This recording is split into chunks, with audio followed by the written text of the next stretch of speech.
90 के दशक में जब बॉलीवुड ग्लैमर और टैलेंट के शानदार मेल का गवाह बन रहा था, तब उर्मिला मातोंडकर ने अपनी चकाचौंध से सबको दीवाना बना दिया था। लेकिन अफसोस वो दौर ज्यादा लंबा नहीं चला। एक गलती ने उनके करियर को ऐसा झटका दिया कि वो सिल्वर स्क्रीन से धीरे धीरे गायब हो गई। आखिर ऐसा क्या हुआ था? चलिए इस कहानी को थोड़ा फिल्मी अंदाज में जानते हैं। 90s की शुरुआत में उर्मिला ने हिंदी फिल्मों में कदम रखा, लेकिन 1995 में आई रंगीला ने उनकी तकदीर बदल दी। राम गोपाल वर्मा के डायरेक्शन में बनी इस फिल्म में उर्मिला का बोल्ड और ग्लैमरस लुक हर किसी के सिर चढ़कर बोला। फिल्म के गाने खासकर हाय रामा और तना तना सुपर हिट हुए। उनका डांस, उनकी अदाएं और उनकी स्क्रीन प्रेजेंस ने उन्हें इंडस्ट्री का फैशन आइकॉन बना दिया। रंगीला के लिए पहले सुष्मिता सेन और मनीषा कोइराला को अप्रोच किया गया था, लेकिन उन्होंने फिल्म करने से मना कर दिया। फिर राम गोपाल वर्मा की नजर उर्मिला पर गई और उन्होंने उर्मिला को नया लुक देकर एक आइकन बना दिया। इस फिल्म के बाद राम गोपाल वर्मा और उर्मिला की जोड़ी को हिट माना जाने लगा। दोनों ने मिलकर सत्या, कौन, दौड़, प्यार तूने क्या किया जैसी शानदार फिल्में दी। लेकिन इसी दौरान कुछ ऐसा हुआ जिसने उर्मिला के करियर पर गहरा असर डाला। उर्मिला मातोंडकर का जन्म 4 फरवरी 1974 को मुंबई में हुआ था।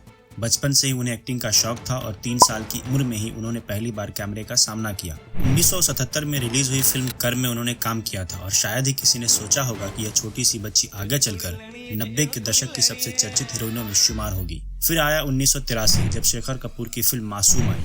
इस फिल्म में उर्मिला ने चाइल्ड आर्टिस्ट के तौर पर ऐसा कमाल किया कि दर्शक उनके भोलेपन और परफॉर्मेंस के कायल हो गए। अब उर्मिला को भी समझ में आने लगा था कि उनका असली प्यार कैमरा ही है।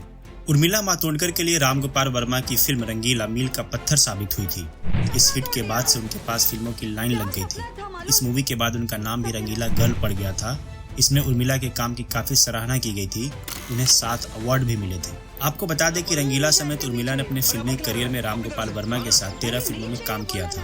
बताया जाता है कि वो राम गोपाल के प्यार में थी, जबकि वो पहले से ही शादीशुदा थे। दोनों के अफेयर के चर्चे खूब रहे। बताया जाता है कि एक्ट्रेस डायरेक्टर के प्यार में थी, इसलिए वो उन्हीं के साथ फिल्में करने लगी थी और दूसरे डायरेक्टर्स के साथ काम करने से मना कर देती थी। राम गोपाल भी उन्हें अपनी हर फिल्म में कास्ट करते थे। दैनिक भास्कर में छपी खबर के मुताबिक राम गोपाल ने अपने ऑफिस के कमरे का नाम उर्मिला मातोंडकर तक रख दिया था। उसमें सिर्फ उर्मिला की फोटो लगी थी। लेकिन कहानी में ट्विस्ट तब आया जब खबरें आई कि राम गोपाल वर्मा की पत्नी को उनके अफेयर का पता चल गया। राम गोपाल की वाइफ को जब उनके रिश्ते की भनक लगी तो वो उनके ऑफिस पहुंच गई और वहां उर्मिला की फोटो देखकर उनका पारा हाई हो गया। उन्होंने उर्मिला को थप्पड़ जड़ दिया और इसकी चर्चा उन दिनों बॉलीवुड गलियारे में खूब रही। इसका असर एक्ट्रेस के करियर पर भी काफी पड़ा। कहा जाता है कि इस घटना के बाद राम गोपाल की वाइफ ने उनको तलाक दे दिया। वहीं उर्मिला ने भी अपना करियर बचाने के लिए उनके साथ रिश्ता खत्म कर लिया, लेकिन फिर भी बात नहीं बनी। एक समय आया जब राम गोपाल ने भी उनके साथ फिल्में बनाना बंद कर दी।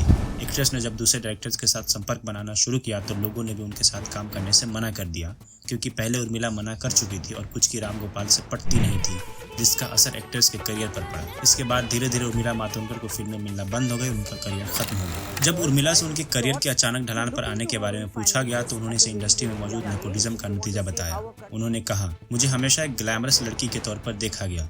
जब तक इंडस्ट्री को मेरी जरूरत थी तब तक मुझे रोल मिलते रहे, लेकिन जैसे ही चीजें बदली मुझे धीरे धीरे दरकिनार कर दिया गया। हालांकि कुछ लोग मानते हैं कि उनकी खुद की पसंद और सिर्फ राम गोपाल वर्मा की फिल्मों पर निर्भर रहना ही उनके करियर के खत्म होने की असली वजह थी। उर्मिला ने 2016 में बिजनेसमैन और कश्मीरी मॉडल मोहसिन अख्तर मीर से शादी की। दोनों की मुलाकात डिजाइनर मनीष मल्होत्रा की पार्टी में हुई थी। हालांकि हाल ही में उनके रिश्ते में दरार की खबरें आई, लेकिन दोनों ने इस पर कोई बयान नहीं दिया। फिल्मों से दूरी बनाने के बाद उर्मिला ने राजनीति में कदम रखा। 2019 में उन्होंने कांग्रेस पार्टी ज्वाइन की और लोकसभा चुनाव भी लड़ा, लेकिन हार गई। बाद में उन्होंने कांग्रेस से इस्तीफा देकर शिवसेना का दामन थाम लिया।